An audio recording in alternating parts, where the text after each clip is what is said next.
తర్వాత ముక్కుని నోరుని ఓపెన్ చేయాలి. మళ్ళీ 2 సార్లు బ్రీత్ ఇవ్వాలి.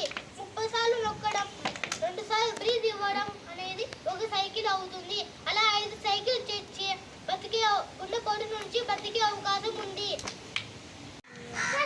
Happy doctors day.